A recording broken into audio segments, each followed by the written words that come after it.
नमस्कार विद्यार्थियों, आप सबका स्वागत है हमारे YouTube channel online school paper के अंदर। आज मैं आपके लिए लेकर आया हूँ 8वीं बोर्ड विषय विज्ञान का मॉडल पेपर, जो आपकी आने वाली विज्ञान की परीक्षा के लिए मोस्ट इम्पोर्टेंट प्रश्न रहेंगे। तो आप सबसे निवेदन है कि वीडियो को पूरा देखें और चैनल को सब्सक्राइब करें। चलो शुरू करते हैं। निम्न प्रश्नों के उत्तर कोष्टक में लिखिए। आगे जो प्रश्न दिए गए हैं उनके उत्तर आपको कोष्टक में देने हैं। पहला प्रश्न, मिट्टी में पोषक स्तर को बनाए रखने के लिए मिलाया जाता है, यानी मिट्टी के अंदर पोषक स्तर को बनाए रखने के लिए क्या मिलाया जाता है? बीज, खाद, कीटनाशी, जल। तो ऑप्शन नंबर ब, खाद। मिट्टी के अंदर पोषक स्तर को बनाए रखने के लिए खाद मिलाया जाता है। अगला प्रश्न, गाय में खुरपका और मुंहपका रोग होता है, यानी गाय के अंदर जो खुरपका और मुंहपका रोग किसके द्वारा होता है? जीवाणु द्वारा, कवक द्वारा, प्रोटोजोआ द्वारा, वायरस द्वारा। तो ऑप्शन नंबर 10 सही है, वायरस द्वारा। यानी खुरपका और मुंहपका रोग है वो वायरस द्वारा होता है। अगला प्रश्न, पेट्रोल जैसे ज्वलनशील पदार्थों में लगी आग को बुझाने में उपयोगी है, यानी पेट्रोल जैसे ज्वलनशील जो पदार्थ होते हैं उसके अंदर अगर आग लग जाए तो किसके द्वारा उसको बुझाई जाती है? जल, कार्बन डाइऑक्साइड, ऑक्सीजन, इनमें से कोई नहीं। तो ऑप्शन नंबर ब, कार्बन डाइऑक्साइड द्वारा उसको बुझाई जाती है।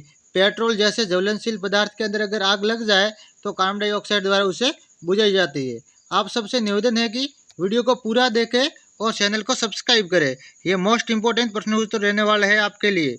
चलो अगला प्रश्न। संसार तथा जंग लगने से बचाने के लिए लोहे पर किसकी परत चढ़ाई जाती है? संसार तथा जंग लगने से बचाने के लिए लोहे पर किसकी परत चढ़ाई जाती है? जिंक, स्टील, तांबा, सिल्वर। तो ऑप्शन नंबर अ, जिंक। यानी तांबा जो होता है लोहे को अगर जंग से बचाना या संसार से बचाना है तो उसे जिंक की परत चढ़ाई जाती है। अगला प्रश्न, वनोन्मूलन का स्थायी हल क्या है? वनोन्मूलन का स्थायी हल क्या है? पुनर्चक्रण, मरुस्थलीकरण, जंतु संरक्षण, पुनर्वन रोपण। तो ऑप्शन नंबर 10 है ये पुनर्वन रोपण, यानी अगर हम पेड़ पौधे काटे तो उसकी जगह नए पेड़ पौधे लगाए। अगला, रिक्त स्थानों की पूर्ति कीजिए। आगे जो प्रश्न दिए गए उनकी हमें खाली जगह भरनी है। ये मोस्ट इंपोर्टेंट है, आपको इनको पढ़कर याद कर लेना। हाइड्रा में मुकुल द्वारा नए जीव का विकास होता है। हाइड्रा होता है उसके अंदर जो नए जीव का विकास वो मुकुल द्वारा होता है। अगला प्रश्न, कुएं से पानी निकालते समय हमें रस्सी को खींचना पड़ता है। अगर हम कुएं या टाँके में से जो पानी निकालते तो रस्सी को हम खींचकर पानी बाहर निकाल दें।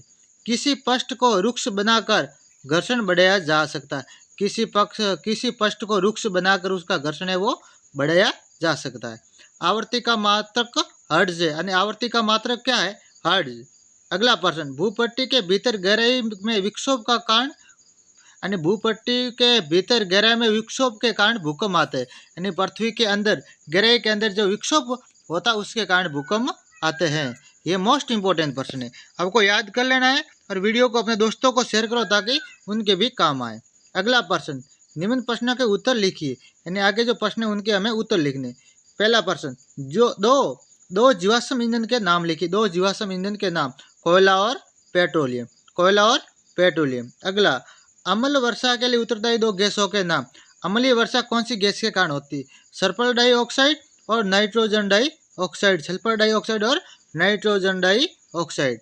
अगला, संकटापन जंतु किसे कहते हैं? संकटापन जंतु वे जंतु जिनकी संख्या एक निर्धारित स्तर से कम होती जा रही है और वे विलुप्त हो सकते हैं, उसे हम संकटापन जंतु कहते हैं, जैसे कि गोडावण वगैरह। ये अगला, लैंगिक जनन से क्या आशय? लैंगिक जनन से क्या आशय?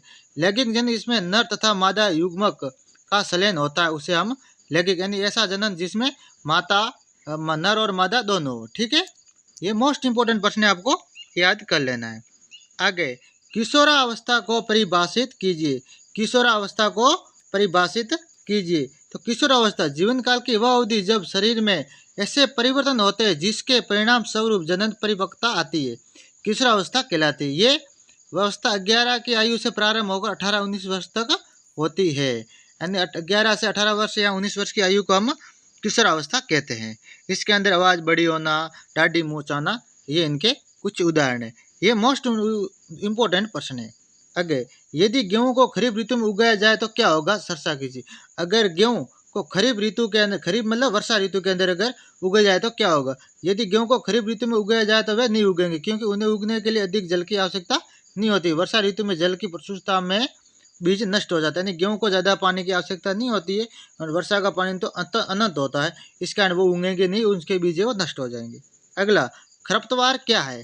खरपतवार वे अवांछनीय पौधे हैं, यहाँ जंगली पौधे हैं जो खेत में बोई गई फसल के साथ अपने आप उग जाते हैं, खरपतवार कहते हैं। यानी फसल के साथ अनावश्यक उगने वाले पौधों को खरपतवार कहते हैं। अगला, सूक्ष्म जीवों के मुख्य वर्ग कौन कौन से। सूक्ष्म जीव, ये मोस्ट इंपोर्टेंट प्रश्न है। सूक्ष्म जीव के मुख्य वर्ग 4 है, जीवाणु, कवक, प्रोटोजोआ, कुशसेवार, और एक अन्य वर्ग विषाणु भी होते हैं। ये भी सूक्ष्म जीव होते हैं, किंतु ये उक्त सूक्ष्म जीवों से थोड़े भिन्न, नहीं विषाणु होते हैं वो थोड़े अलग होते हैं। ठीक है। अगला, 9वां प्रश्न, मानव में मादा जनन तंत्र का नामांकित चित्र, यानी मादा जनन तंत्र और नर जनन तंत्र दोनों में से एक परीक्षा में जरूर आएगा, तो ये दोनों चित्र आपको सीख लेना। लिंग हार्मोन क्या है, उनका नाम इस प्रकार क्यों किया गया, उनके प्रकार ही। 9वां और 10वां ये मोस्ट इंपोर्टेंट है, आपको ये बड़े प्रश्न है, आपको याद कर लेने और पासबुक से या अपनी किताब से ढूंढ कर। 11वां प्रश्न, अपने आसपास उपलब्ध विद्युत लेपित वस्तुओं की सूची बनाए। विद्युत लेपित वस्तुओं की आपको सूची बनानी है। भूकंप से बचाव के लिए क्या क्या प्रयास करने चाहिए, ये मोस्ट इंपोर्टेंट है, आपको लिखना चाहिए। भूकंप के बचाने के लिए लकड़ी के घर बनाना आदि आदि। वन्य जीव का संरक्षण क्यों आवश्यक है। वन्य जीव का संरक्षण इसलिए आवश्यक है क्योंकि वन्य जीव है वो लोग उनका शिकार कर लेते हैं, ताकि वो शिकार करने से वो विलुप्त हो सकते हैं, आदि आदि कार्य होता है। ये आपको ढूंढ कर याद करना। पेट्रोलियम निर्माण के प्रक्रम को समझाइए। पेट्रोल निर्माण तो आपको पता है, लाखों करोड़ों वर्ष जो जीव थे वो जो दब गए थे जमीन के अंदर, उसके जो अवशेष से लाखों करोड़ वर्ष बाद में वो अपघटित होकर पेट्रोल का निर्माण करते हैं, उनके बारे में आपको बता। नाइट्रोजन शक्कर का सचित्र, ये मोस्ट इंपोर्टेंट प्रश्न है। 9वां, 10वां, 11वां, 12वां, 13वां, 14वां, 15वां, ये आपको अपनी किताब से ढूंढ कर याद कर लेना, मोस्ट इंपोर्टेंट प्रश्न है।